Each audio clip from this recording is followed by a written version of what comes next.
is WCPO 9 News. Thanks for joining us for WCPO 9 News. I'm Adrian Whitsett, and here's a look at some of today's top stories. The search for two missing Tri-State boys continues today. North Star International Search and Rescue says small teams will be out again in the Lawrenceburg area trying to find Nilo Lattimore and James Hutchinson. Despite sunny conditions yesterday, the group says the river was running too fast to have divers in the water. Cincinnati police officers have a big warning about crime in a local neighborhood. This electronic sign at the intersection of Calhoun Street and Moorline Avenue in Cuff asks people to lock doors and take keys. CPD says nearly 40 vehicles have been stolen in the neighborhood since the beginning of this year. Matthew 25 Ministries is putting together a truckload of supplies to help support tornado victims in the South. They're collecting personal care items, cleaning supplies, bottled water, tarps, trash bags, and more. If you have anything you'd like to donate, bring them to Matthew 25 Ministries off Kenwood Road in Blue Ash. A tri-state lawmaker is rolling up his sleeves today, helping locals get a COVID-19 dose. Ohio Congressman Brad Wenstrup, who represents Eastern Hamilton County, will help Tri-Health doctors and nurses this afternoon in giving vaccines to patients at the Wall Street Conference Center in Norwood. Wenstrup is a licensed doctor. Raven. All right, everybody, we are looking at a much cooler day. Also, mostly cloudy skies for the rest of the day. We won't start clearing up until we get to tonight. Now, as far as winds go, well, it'll be about 20 to 25 miles per hour, gusts up to about 30 in some places. So it's going to be that kind of day. We'll drop down into the 30s for tonight. And then as we head towards the rest of your forecast, 50s for your Monday, sunshine. And then looking at some midweek rain, and for opening day, a little bit on the chillier side into the 40s. That's your forecast, everybody. Have a great Sunday. Rescue crews spent hours Saturday here at Grant Lake in Brown County trying to find two men. According to Brown County dispatchers, one man in a kayak tipped over in the lake and another man on shore jumped into the water to try and save him. Search and rescue crews were trying to find and save both of those men Saturday afternoon. The call came in around 4:15. Several departments were on scene, including the Ohio Department of Natural Resources and the Bethel Tate Fire Department. Mount Orab Fire and EMS led the search, and Loveland Water Search and Rescue actually pulled one of the men from Grant Lake. Rescue crews put that man into air care and flew him to UC Medical Center. Brown County Dispatch says the second man was pulled from the water, but he had died, and neither man was wearing a life jacket. The search wrapped up shortly before 8 p.m. From what first responders know right now, they say that man who went in and tried to help did not know the kayaker. He simply saw someone in trouble and jumped in to try and help out. First responders did not release the condition of the man who went to the hospital. We're still waiting to find out the identity of the man who died. Reporting at Grant Lake in Brown County, Josh Bazan, WCPO 9 News. Hey guys, WCPO 9 News reporter Jake Ryle here. Norwood police say Sunday's pursuit started here at Victory Parkway in Sherman, and for the first time, we're seeing the moments following a crash that led to several injuries. Hey firm, we're on Harrison, westbound. You're inside of a Norwood police cruiser Sunday evening. The police pursuit has already changed jurisdictions. Now northbound on I-75 headed toward the Harrison Avenue exit. The Norwood officer ran the plate, and the silver van they're now chasing came up as stolen. Vehicle ran the red light at Queen City. The suspect driving recklessly as the officer continues the pursuit. Left-hand turn on Grand Avenue. Oh, crash! That crash between a pickup truck and the stolen silver van. Two-car MVA, Westwood. Stop right there! The officer assesses the scene. 5 people are injured, some of the injuries considered serious. It comes in the wake of other police pursuits in the tri-state, one of which a CPD chase in the middle of rush hour, ending in Newport, with 81-year-old Raymond Label and his wife Gail dying at the scene after being struck by the fleeing vehicle last August. Following that crash, our I-team examined police department police pursuit policies across the tri-state. The issue? There's no uniform pursuit policy across Cincinnati area departments, but that could soon change. The Hamilton County Police Chiefs Association is taking a look right now at coming up with a standard. The hope? Arresting the suspects without the need for a high-speed pursuit, which could put civilian lives at risk. And if a pursuit is necessary, for each department to follow the same protocols and procedures. Jake Ryle, WCPO 9 News. And WCPO 9 News reporter Kristen Swilley, Kentucky Governor Andy Beshear recently signed off on what's being called a redo bill. It allows students who struggled during the pandemic to make up their current academic year, but there are some people who are concerned about the domino effect this could create. I think the intent of the bill is wonderful. A good idea in theory, many believe, but is it the best play for students throughout the Commonwealth? Mother and teacher Kathy Bessler is optimistic, but unsure. I don't know about the implementation. I see a lot of kinks that have to be worked out. Among them, adapting course selection currently based on a 4-year plan and budgetary concerns. What if everybody took you up on this and all of a sudden now you have another 20% more students? What is that going to do to the teachers in terms of the number of kids in their classroom and the overall budget? Local school boards will have access to federal funds and the power to approve or reject any request to retake or supplement this year's classes. Governor Beshear says this is a chance to reclaim lost experiences and settle the score, especially for senior student athletes. And while educators have done their best in these trying circumstances, the pandemic has deprived some students of priceless opportunities and memories. It could be a win-win for a lot of kids, but I think there's a lot of logistics and just things that have to be worked out to make it work for everybody. Kristen Swilley, WCPO 9 News. More than 20% of people in Ohio, Kentucky, and Indiana have gotten at least one dose of the COVID-19 vaccination. Meanwhile, as restrictions are relaxed and more folks are traveling, spring break may not be the cause of rising cases. Images of parties in Miami during a pandemic can seem alarming, but a Northern Kentucky University health expert says we can't overlook the true super spreaders. The first one is larger family gatherings that are taking place indoors. And the second are in places like restaurants and bars and places where you would go and you want to take off your mask so you can consume something, but perhaps the ventilation isn't good or you're not socially distanced or you're hanging out there for a few hours. CVG expects airport travel to increase by 50% over spring break and into the summer. Valerie Hardcastle says it's not so much the destination, but what you do when you get there. There's this impulse to just kind of throw caution to the wind, and maybe you've had one vaccine but not both, and just try to go back to normal living. And it's really dangerous to do that right now. You can safely go to the beach and just not be near crowds. States like Michigan are in the national spotlight for potentially hitting a fourth wave of COVID-19. Where do we stand in the tri-state? What we see right now in at least Kentucky and Ohio, not so much in the other states that surround us. Their growth rate is accelerating. But what you see right now is what's called community spread. And that means it's spreading at a rate that is kind of consistent over time. So we're not trending toward a fourth wave, but we're not trending away either. We're just kind of hanging in the middle. All the health officials I talked to say no matter if you're vaccinated or who around you may be vaccinated, masks are still essential. In the studio, Raven Richard, WCPO 9 News. As if we didn't have enough to worry about these days with politics and the pandemic, now people are receiving strange debit cards in the mail, and it could be either a scam or your stimulus check. Evelyn Schott opened her mailbox the other day to find an unexpected delivery to her Clifton home. Debit and Visa.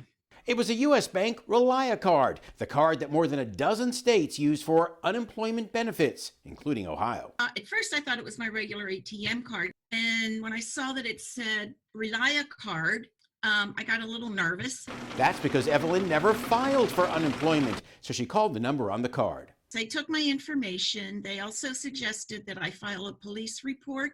U.S. Bank says it's aware of this fraud, which can happen if a thief files for unemployment under your name and social security number.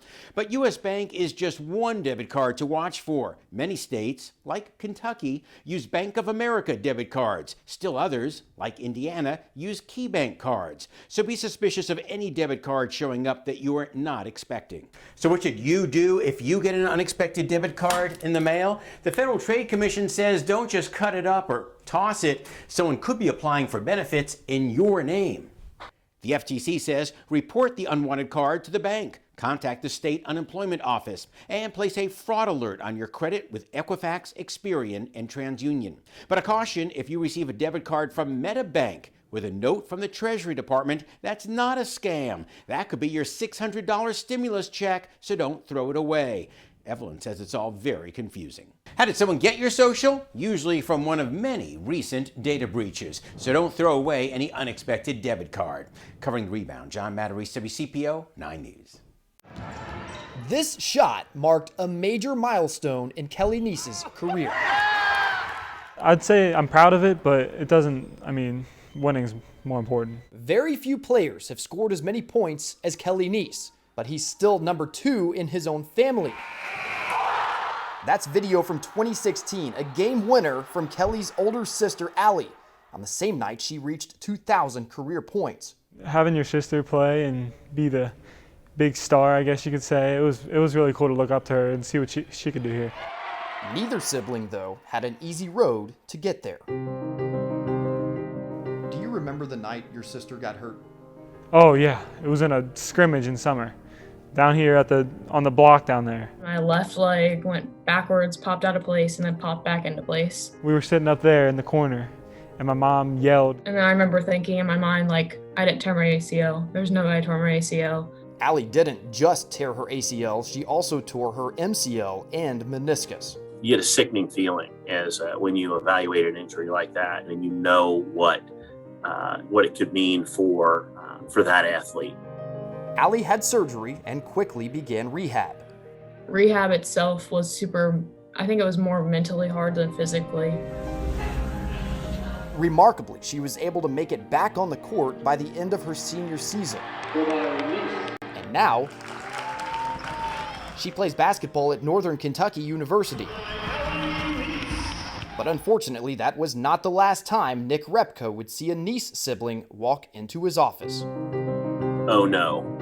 My first thought was, not again. I'll never forget that at all. I could tell when I did it that something really bad happened. In the offseason before his junior year, Kelly tore his ACL. Seeing her go through that recovery before really helped me, but seeing her go through that and then me go through that, she really led the path for me to do that. Well, he's also kind of competitive, so he would be like, hey, if Allie can do it, I can do it. And he did. He recovered, which brings us back to this shot. Not even 2 years after the injury, Kelly broke the all-time scoring record for Simon Kenton boys basketball. And later broke the single game record too, with 47 points in one game. 2 siblings. It just taught me to not take anything for granted. And 2 devastating injuries. I want things to just stack up for him so finally he can be like, okay, all that was worth it, because he's been through a lot. But through adversity, they gained perspective. In Northern Kentucky, Caleb No, WCPO 9 Sports. Ohio's arcade complex has been in limbo and in jeopardy for decades. In 2007, a group formed to raise hundreds of thousands of dollars to save it, and they took a newspaper reporter along with them. That newspaper reporter was me. I wanted to come back and see how the arcade has progressed. It's the most complicated project that I've ever worked on, for sure. Wyoming resident Francis Kern-Manone handled the financing. This is a more than $90 million project requiring dozens of tax credits, loans, grants, and more. I like to say that I did a lot of the transaction from the high-speed lane of Interstate 75. Cross Street Partners is one of 3 key players bringing this National Historic Complex back to life. OTR-based Model Group is another. If you were at UC in engineering, structural engineering, and wanted to do your thesis, this was the place. Long before he worked in Cincinnati, George Kepler was a UC student. Michael Rick just graduated. I did a lot of drawings, but this is really the first time I've been able to see my drawings kind of come to life. The iconic rotunda is starting to come to life again. It will be an event space connecting to a bar. 126 apartments there are almost done.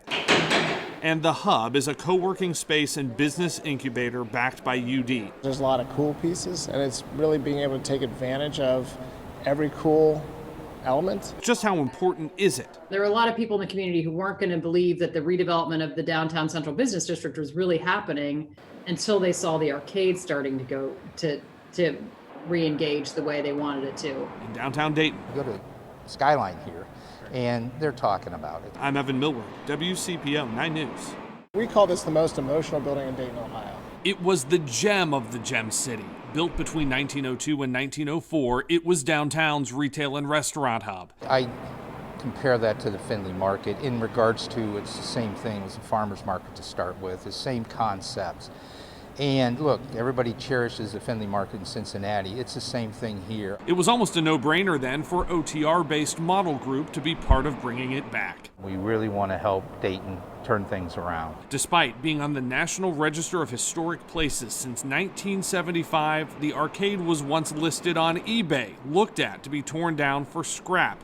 It hasn't been used since the holidays of the early 90s. It's probably in the top 2 of the toughest projects I've done in 43 years. Decades of decay have taken their toll. It was a nightmare. Nelson Stark Company plumbing superintendent Boyd Williams grew up in Trenton.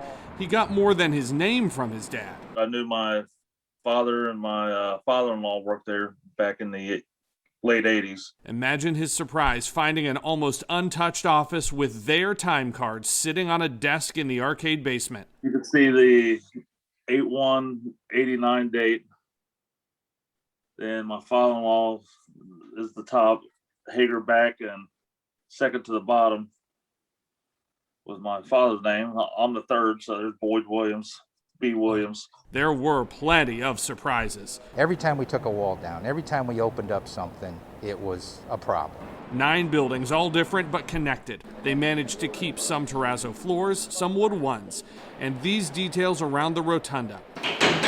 Most of the space is now the Hub, a business incubator with UD and Sinclair students. 126 apartments are about to open.